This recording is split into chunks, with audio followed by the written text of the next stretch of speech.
used to love this rock and roll world.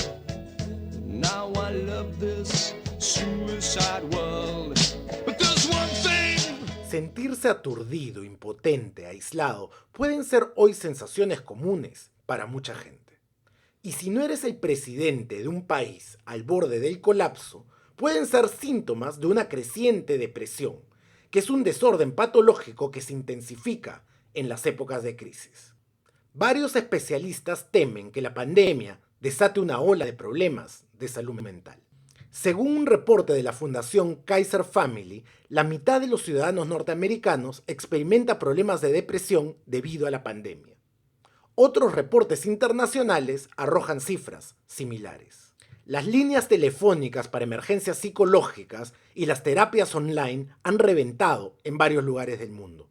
Según Andrew Solomon, profesor de la Universidad de Columbia y especialista en depresión, hay 4 maneras principales como la gente ha respondido psicológicamente a la pandemia.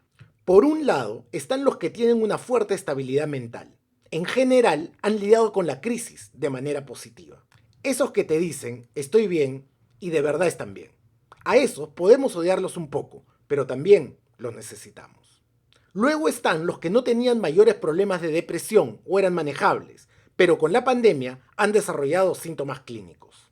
Fatiga, pérdida de energía, sentimientos de miedo, de culpa, de inseguridad, poca concentración y en realidad pocas ganas de realizar cualquier actividad cotidiana. Algunos de estos eventualmente estarán bien, pero otros irán cayendo en el hoyo patológico. Y finalmente están los que ya tenían depresión clínica y hoy están peor que nunca. Experimentan una doble depresión, con miedo extremo y parálisis general. Necesitan mayor atención médica y pueden terminar en el hospital o peor. If you're that depressed, reach out to someone.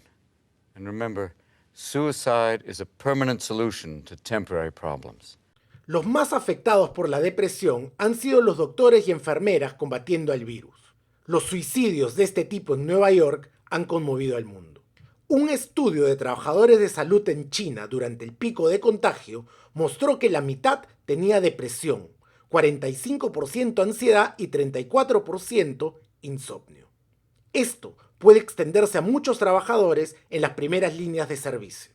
Además del miedo generalizado, la ansiedad y el aislamiento, la devastación económica también es un elemento clave en este tema.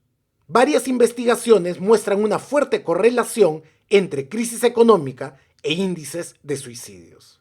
En el Perú, cada 22 minutos una persona intenta quitarse la vida. Según el Instituto Nacional de Salud Mental, 1.700.000 peruanos padecen de depresión, pero solo alrededor del 25% llega a tratarse la enfermedad. Esto tiene que ver con los estigmas asociados a la salud mental, que podemos verlos claramente en los medios de comunicación. Mi novia loca, ella loquita, yo loco loco y ella loquita, yo loco loco y ella loquita, yo soy el loco, una chupadita.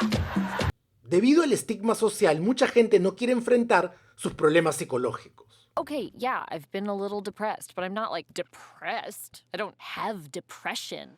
Nadie quiere ser el loquito de la familia, del grupo, del barrio, pero es una enfermedad que le puede dar a cualquiera. La depresión no es una opción ni una falencia moral, no es como ser fujimorista o aprista. Además del estigma, el sistema de salud y las compañías de seguros cubren poco o nada los problemas psicológicos. Y más de uno te dirá, respira profundo, date una vuelta al parque, tómate un tecito. Es como si para tratar una enfermedad respiratoria tomaras desinfectante. Esta es la nueva normalidad. Trátala y si es necesario, medícala. Yo no quiero volverme